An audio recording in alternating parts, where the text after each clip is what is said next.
नहीं नहीं, मैं ये सब हरगिज नहीं लूंगा। तू कैसी बात कर रहा है यार? शिवानी को मैं बहू नहीं, बेटी बनाकर ले जा रहा हूं अपने घर, और मुझे सिर्फ मेरी बेटी चाहिए, समझ गया ना? अरे पर शादी ब्याह में ये सब तो चलता है ना यार, और वैसे भी ये सब मैं तुझे नहीं अपनी बेटी को दे रहा हूं, समझा? तो तू चुपचाप बैठकर समोसा खा। नहीं यार, तू मेरी बात समझने की कोशिश कर मेरे भाई। हम दोनों की हैसियत में जमीन आसमान का फर्क है, लेकिन फिर भी तू अपना वादा निभा रहा है, ये मेरे लिए बहुत बड़ी बात है। अब अगर मैं तुझसे दहेज लूंगा तो खुद से नजरें नहीं मिला पाऊंगा, और फिर दुनिया तो यही कहेगी ना कि अमीर दोस्त का फायदा उठाया मैंने।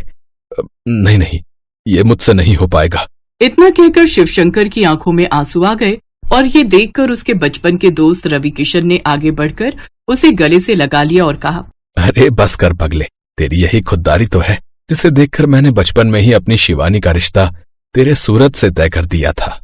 मैं जानता हूं कि सूरज तेरी ही परछाई है, और लाखों में एक है वो। मुझे पूरा भरोसा है कि तेरे घर में मेरी बच्ची को भरपूर प्यार मिलेगा, और बस यही तो चाहिए उसे। क्यों, मैंने सही कहा ना शिवानी? अपने पिता की बात पर शिवानी ने मुस्कुराकर गर्दन हिला दी। असल में सूरज और शिवानी का रिश्ता उनके बचपन में ही तय कर दिया गया था। रवि किशन और शिवशंकर बचपन के दोस्त थे। बीतते वक्त के साथ रवि किशन ने शहर आकर खूब तरक्की कर ली, लेकिन शिवशंकर खेतीबाड़ी संभालते हुए उसकी बराबरी न कर सका।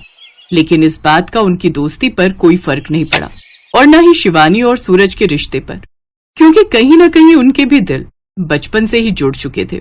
Hello Shivani, I did it, मेरा वीजा अप्रूव हो गया। अरे वाह, कॉन्ग्रेचुलेशंस। मानते हो ना मैं लकी हूँ आपके लिए। अरे ये तो मैंने बचपन में ही मान लिया था, बट एक प्रॉब्लम है यार। क्या? मुझे शुरुआत में अकेले ही दुबई जाना होगा, बस 2-3 सालों की बात है।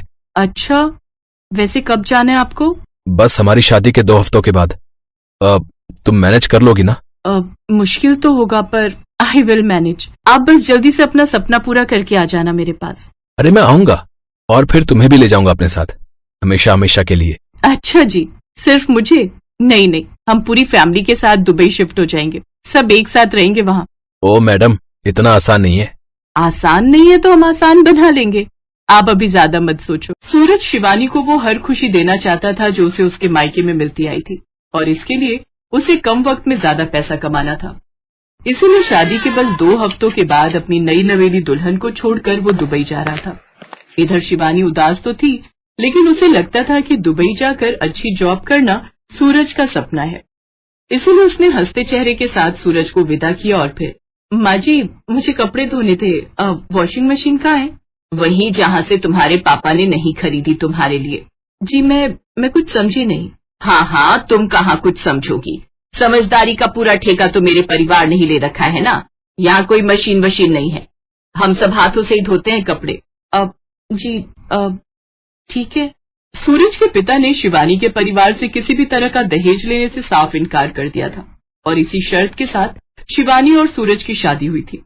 लेकिन इस बात से सूरज की माँ पार्वती बहुत नाराज थी। शादी के वक्त वो लाख कोशिश करके भी अपने पति का इरादा नहीं बदल सकी, लेकिन अब वो अपनी सारी भड़ास शिवानी पर उतार रही थी।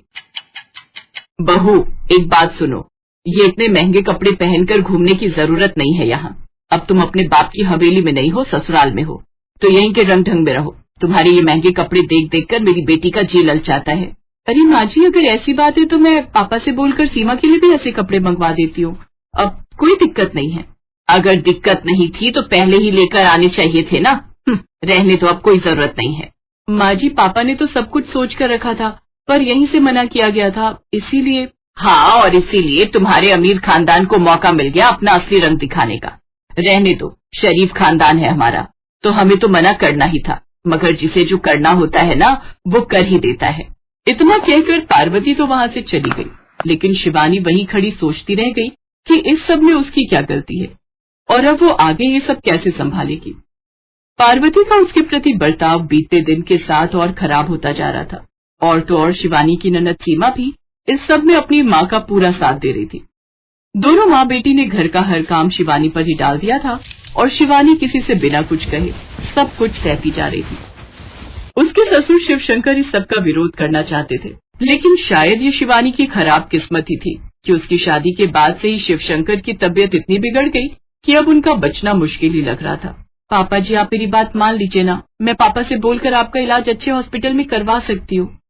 नहीं नहीं बेटा, तुम्हारे पापा का सामना करने की अब मुझ में हिम्मत नहीं है।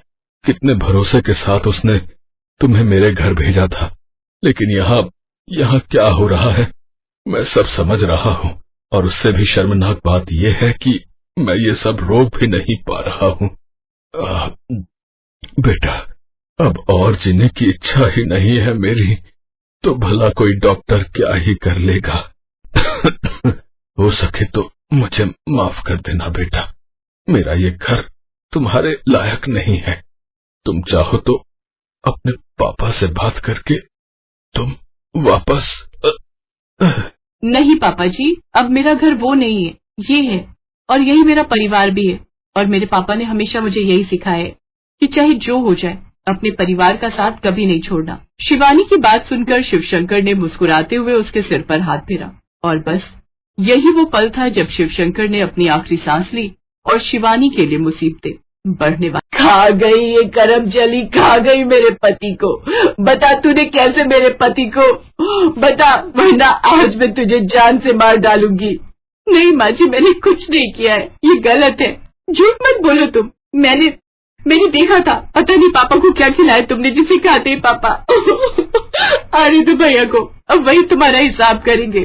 सूरज के आने का इंतजार शिवानी को भी था, क्योंकि अब वही उसकी आखिरी उम्मीद था। लेकिन शिवानी ये नहीं जानती थी कि दुबई से वापस लौटने वाला शख्स तो कोई और ही था। सूरज, अच्छा हुआ जो आप आ गए। आप मुझे ले चलिए अपने साथ। अब मैं इस नरक में और नहीं रह सकती। देखिए ना माँ जी और सीमा मुझ पर कितना गलत इल्जाम लगा रही है। आज तक मैं चुप रही, लेकिन अब नहीं रहूंगी। शादी के बाद से इन दोनों ने कभी मुझसे सीधे मुंह बात नहीं की, और तो और मुझ पर घर का सारा काम ऐसे लाद दिया जैसे मैं इस घर की बहू नहीं बल्कि नौकरानी हूँ। बस करो तुम, और कितना झूठ बोलोगी। माँ और सीमा ने मुझे पहले ही सब कुछ बता दिया था कि कैसे तुम यहाँ अपने अमीर बाप की धौंस दिखाकर सारा दिन बस बिस्तर तोड़ती रही। मेरी गलती थी, तुम्हें नादान समझकर कभी कुछ नहीं कहा। लेकिन अब जो तुमने किया है ना, उसके बाद ना तो इस घर में तुम्हारे लिए कोई जगह है और न ही मेरी जिंदगी में। इस एक पल में शिवानी के लिए सब कुछ खत्म हो गया। जिस ससुराल को वो अपना सब कुछ मानकर इतने दिनों से निभाने की कोशिश कर रही थी, वहीं से उसे अब बाहर का रास्ता दिखा दिया गया था। और ऐसा करने वाला उसका पति ही था, जो अपनी माँ और बहन की बातों में आकर उससे रिश्ता तोड़ चुका था। यहाँ मेरा कोई नहीं है, ये मुझे बहुत पहले ही समझ जाना चाहिए था, लेकिन कोई बात नहीं। आज ये बात समझाने के लिए आपका बहुत बहुत शुक्रिया। इतना कहकर शिवानी अपना सामान लेकर निकल पड़ी और हमेशा के लिए अपने मायके वापस आ गई। सूरज और उसके परिवार से अब उसका कोई रिश्ता नहीं था, लेकिन कुछ था जो अभी होना बाकी था। 5 साल बाद। आप अब किससे मिलना है आपको? शिवानी, मुझे माफ कर दो। मैं जानता हूँ मैंने बहुत देर कर दी, लेकिन मैं अब लौट आया हूँ। अब जाकर मुझे समझ में आया कि असल में गलत तुम नहीं, बल्कि मेरी माँ और मेरी बहन थी, जिन्होंने हमारे घर को बर्बाद कर दिया। वो मुझे तुम्हारे खिलाफ भड़काती रही, लेकिन तुमने भी तो कभी कुछ नहीं कहा।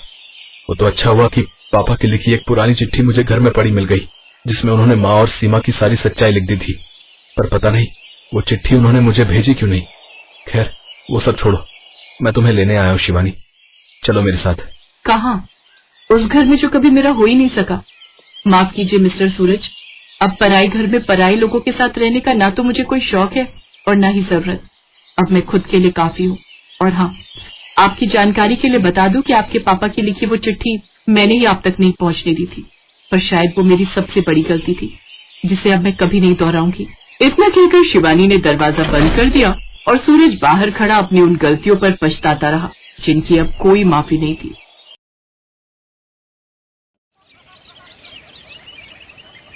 रेखा, बरखा और माला तीनों बहनें दूसरे गांव मेले में घूमने गईं। रास्ते में तीनों को प्यास लगी तो एक बड़े खेत के पास रुक गईं। वो सामने कोई कुटिया दिखाई दे रही है। मुझे लगता है वहां कोई कुआं या तालाब जरूर होगा। चलो चलकर देखते हैं। तीनों बहनें उस खेत में जाती हैं। वहां पर एक कुआं था।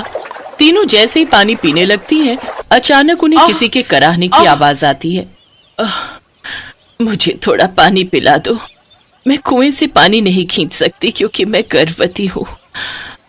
मेरे पति भोजन की तलाश में गए हैं।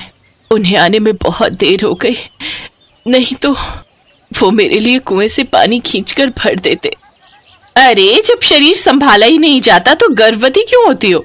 देखो तो कितना बड़ा पेट लटकाए बैठी हो। वही तो, जब खुद से कोई काम नहीं किया जाता तो गर्भवती होने की जरूरत क्या है? रेखा दीदी, बरखा दीदी, मुझे तो हंसी आ रही है। इतना मोटा पेट लेकर भला कौन रह सकता है? मैं तो कभी भी गर्भवती ना हूँ। मुझे तो ऐसा मोटा पेट और शरीर लेकर रहा ही नहीं जाएगा। चलो ना दीदी, इस औरत पर क्या ध्यान देना, हम कुएं से पानी पीते हैं ना। हाँ, चलो चलते हैं। हम क्या इसके नौकर हैं जो पहले इसके लिए पानी लाएंगे? हम खुद पानी पियेंगे, हमें बहुत प्यास लगी है। औरत दर्द से कराह रही थी, उसे प्यास भी लगी थी, पर तीनों बहनों ने उस औरत पर कोई तरस नहीं खाया। तभी उस औरत का पति, जो कि एक ऋषि था, और वो आ जाता है।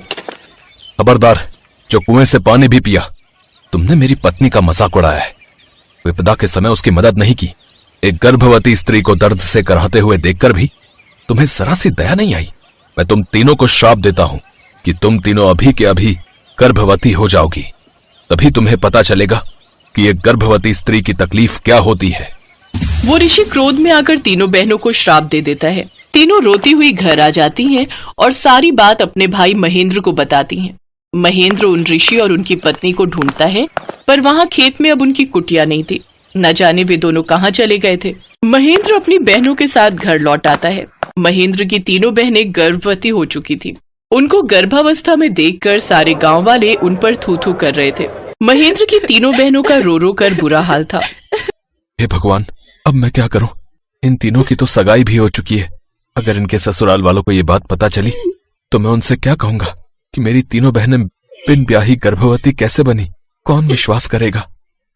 भैया, अब हम क्या करेंगे? हमें तो बहुत डर लग रहा है। हमारी वजह से आपकी कितनी बदनामी हो रही है। इससे तो हम तीनों इस दुनिया में ना ही रहे तो अच्छा है। रेखा, कैसी बातें कर रही हो तुम तीनों? तुम तीनों बहनें मेरे लिए क्या हो ये बताने की जरूरत नहीं। कोई ना कोई रास्ता जरूर निकल आएगा। चलो हम भगवान शिव के मंदिर चलते हैं और उनसे प्रार्थना करेंगे कि वो उन ऋषि और उनकी पत्नी को ढूंढने में हमारी मदद करें। महेंद्र तीनों बहनों के साथ शिव जी के मंदिर जाता है और प्रार्थना करता है। तभी तीनों की नजर वहाँ ऋषि और उनकी पत्नी पर जाती है, जो मंदिर में ही बैठे थे। भैया, वो देखो, वो ऋषि और उनकी पत्नी वहाँ बैठे हैं। भगवान शिव ने हमारी सुन ली भैया, हमें ऋषि और उनकी पत्नी मिल गए। चलो रेखा दीदी, बरखा दीदी, हम उनसे माफी मांगेंगे। जय शिव शंकर, आपने हमें ऋषि और उनकी पत्नी से मिलवा दिया। आपकी सदा ही जय हो। चलो तीनों, जल्दी चलो और उनसे माफी मांगो। चलो। महेंद्र तीनों बहनों के साथ उन ऋषि के पास जाता है और सिर झुकाकर क्षमा मांगता है। हे ऋषि महाराज, मेरी तीनों बहनों से भूल हो गई। इन्होंने नादानी में ऐसा किया, इन्हें क्षमा कर दीजिए ऋषि महाराज। अच्छा, तो तू इन तीनों की तरफदारी करने के लिए आया है? जा, मैं नहीं माफ करूंगा। नहीं, ऐसा मत कहिए। अब भगवान शिव के मंदिर में बैठे हैं और आप तो जानते ही हैं शिव जी कितने दयालु हैं। वो अपने सभी भक्तों को क्षमा कर देते हैं। तो आप भी तो शिव भक्त हैं, आप भी मेरी बहनों को क्षमा कर दीजिए। अच्छा, चल ठीक है, मैं तेरी तीनों बहनों को क्षमा कर दूंगा, पर तुझे मेरी एक शर्त माननी होगी। कहिए, मुझे आपकी हर शर्त मंजूर है। ठीक है, मैं अपना श्राप वापस ले लूंगा, पर तुम्हें अपनी बहनों के लिए बलिदान देना होगा। तुम आजीवन विवाह नहीं करोगे, अविवाहित रहोगे। बोलो, क्या तुम करने को तैयार हो? हाँ, मुझे ये शर्त मंजूर है। नहीं, पर हमें नहीं। अगर हमारा भाई आजीवन अविवाहित रहेगा तो हम तीनों बहनें भी कभी शादी नहीं करेंगे। हम तीनों बहनें अपनी जान दे देंगे। ऋषि महाराज, अगर आप ये शर्त रखेंगे तो हम तीनों बहनें इस दुनिया में जीवित ही नहीं रहेंगे। तीनों बहनों और भाई का प्यार देखकर ऋषि को उन पर दया आ गई और उन्होंने अपना श्राप वापस ले लिया। परंतु याद रहे, आज के बाद कभी भी किसी संकट में पड़े असहाय व्यक्ति का मजाक मत उड़ाना। महेंद्र की तीनों बहनें वादा करती हैं कि वो ऐसा कभी नहीं करेंगे। तीनों फिर से पहली वाली अवस्था में आ जाती हैं और महेंद्र अपनी बहनों को लेकर खुशी खुशी घर लौट आता है।